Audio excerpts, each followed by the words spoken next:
નમસ્કાર દર્શક મિત્રો, આપ નિહાળી રહ્યા છો N24 ગુજરાતી। તો નજર કરીશું આજના મહત્વના સમાચાર પર। ભરૂચ જિલ્લાના અંકલેશ્વર જીઆઈડીસી વિસ્તારમાં આવેલી કે પટેલ કંપનીમાં કોન્ટ્રાક્ટર અને કંપની મેનેજમેન્ટ દ્વારા કામદારો સાથે થતા અન્યાયના મુદ્દે આમ આદમી પાર્ટી કામદારોના સમર્થનમાં આગળ આવી હતી। કામદારો દ્વારા આશરે 7 જેટલી મુખ્ય માંગણીઓ આમ આદમી પાર્ટીના જિલ્લા પ્રમુખ પિયુષ પટેલ સમક્ષ રજૂ કરવામાં આવી। આ મુદ્દે કંપનીના કોન્ટ્રાક્ટર તેમજ મેનેજમેન્ટ સાથે વિસ્તૃત ચર્ચા હાથ ધરવામાં આવી હતી। ચર્ચા બાદ કંપની મેનેજમેન્ટ દ્વારા કામદારોની માંગણીઓ સ્વીકારવામાં આવતા કામદારોમાં સંતોષનો માહોલ જોવા મળ્યો હતો। જિલ્લા પ્રમુખ પિયુષ પટેલે જણાવ્યું હતું કે છેલ્લા 2 દિવસથી ચાલી રહેલી હડતાલ આજે કંપની મેનેજમેન્ટ અને કોન્ટ્રાક્ટર તરફથી સંતોષકારક જવાબ મળતા સમાપ્ત કરવામાં આવી। કામદારોની મુખ્ય માંગણીઓ આ મુજબ હતી। કંપનીમાં કેટલાક કર્મચારીઓ છેલ્લા 25 વર્ષથી તેમજ કેટલાક 10 વર્ષથી સેવા આપી રહ્યા હોવા છતાં કોન્ટ્રાક્ટ પદ્ધતિ હેઠળ કાર્યરત છે। આવા કર્મચારીઓનું શોષણ બંધ કરી તેમને કાયમી કરવાની પ્રક્રિયા અંગે સ્પષ્ટતા કરવી।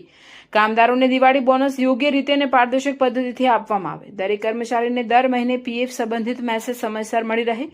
ફેક્ટરીમાં સુરક્ષા વ્યવસ્થાનું પૂરતું ધ્યાન રાખવામાં આવે। અગાઉ કામદારો દ્વારા સેફટી સંબંધિત ફોટા અને વિડીયો પણ રજૂ કરવામાં આવ્યા હતા। દર મહિને કુલ હાજરીમાંથી 2 થી 3 હાજરીની ભૂલો બતાવી પગારમાંથી કપાત કરવાની પ્રથા બંધ કરવામાં આવે। કામદારો પાસેથી સતત 12 કલાક સુધી ઓવરટાઈમ લેવાય છે, પરંતુ ફેક્ટરીઝ એક્ટ 1948 મુજબ ઓવરટાઈમનું યોગ્ય વેતન ચૂકવાતું નથી, તે નિયમ અનુસાર ચૂકવવામાં આવે।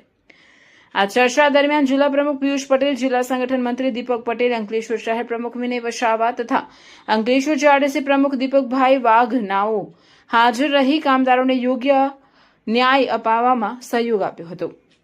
આમ આદમી પાર્ટીએ જણાવ્યું હતું કે ભવિષ્યમાં પણ કામદારોના હક અને અધિકાર માટે તેમની લડત યથાવત રહેશે। આજે અંકલેશ્વર ખાતે આવેલ કે પટેલ જે કંપની છે એના કોન્ટ્રાક્ટરની અંદર જે એમાં કોન્ટ્રાક્ટ ચાલે છે એમાં કેટલાક વર્કરો આજે 100 થી 150 જે વર્કર છે એ વર્કરોની અમુક માંગણીઓ હતી। એ માંગણીઓ ઉપર કોન્ટ્રાક્ટર સાથે ચર્ચા કરવામાં આવી। કોન્ટ્રાક્ટર અને કંપની મેનેજમેન્ટ સાથે જે વર્કર છે એમાંથી પણ 3 લોકો ત્યાં અમારી સાથે હતા। કંપની મેનેજમેન્ટ સાથે ચર્ચા કરવામાં આવી। કંપની મેનેજમેન્ટ પાસે માંગણી હતી કે આ લોકો જે 12 કલાક જે નોકરી કરે છે, એટલે કે જે 4 કલાકનો ઓવરટાઈમ છે ને એમાં જે એ લોકોને ઓવરટાઈમ ડબલ આપવામાં નથી આવતો, એમાં કંપની મેનેજમેન્ટ દ્વારા બિલકુલ પોઝિટિવ આન્સર આપવામાં આવે છે ને એ લોકોને જે કાલથી જે પણ લોકોના ઓવરટાઈમ થશે એ ઓવરટાઈમ એ લોકોના જે 4 કલાકના ડબલ જે ઓવરટાઈમ આપવાનો છે એ એમને સ્વીકાર્યો છે। સાથે જ જેટલા 10 થી 15 વર્ષથી જે લોકો નોકરી કરે છે એમાં કંપનીની અંદર ડાયરેક્ટ જેમને ભરતી કરવાની વાત હતી તો એમાં કંપનીની અંદર પ્રપોઝલ મૂક્યું છે। આ તમામ જે લોકો છે જે સૌથી જૂના વર્કર છે એ લોકોને જે 15 વર્ષવાળા લોકો છે કંપની કોન્ટ્રાક્ટર કંપનીની અંદર એ પ્રપોઝલ મૂકી દેશે લખીને। જ્યારે પણ કંપનીની અંદર ભરતી કરવાની જરૂર પડશે કાયમી માટે ત્યારે પ્રથમ પ્રાયોરિટી આ લોકોને આપવામાં આવે એવી પણ એક રજૂઆત કરવામાં આવી છે। સાથે જ એ લોકોને જે બોનસની જે વાત હતી એ બોનસ ઉપર પણ એ લોકોને પોઝિટિવ જે જવાબ આપવામાં આવ્યો છે। ત્યારે અમે આ કંપની મેનેજમેન્ટે જે રીતે પોઝિટિવ જવાબ આવ્યો છે એવી રીતે અમે આશા રાખીએ છીએ કે આગામી દિવસોમાં જે કંઈ પણ એમને માંગો સ્વીકારી છે એ માંગો પ્રમાણે આ તમામ લોકોને, તમામ વર્કરોને ખુશ રાખવામાં આવે। એ લોકોની માંગો, એમને જે હક અધિકારની જે માંગો છે એમની પૂરી કરવામાં આવે અને આગામી દિવસોની અંદર જે લોકોની ગઈકાલથી એ લોકો જે સ્ટ્રાઇક ઉપર હતા આજે એ લોકો એમની સ્ટ્રાઇક પૂરી કરી આવતીકાલથી એ લોકો કંપનીમાં એમના પોતાના જે રોજીરોટી એમની જે કામ છે એની પદ્ધતિ એ લોકો ચાલુ કરશે।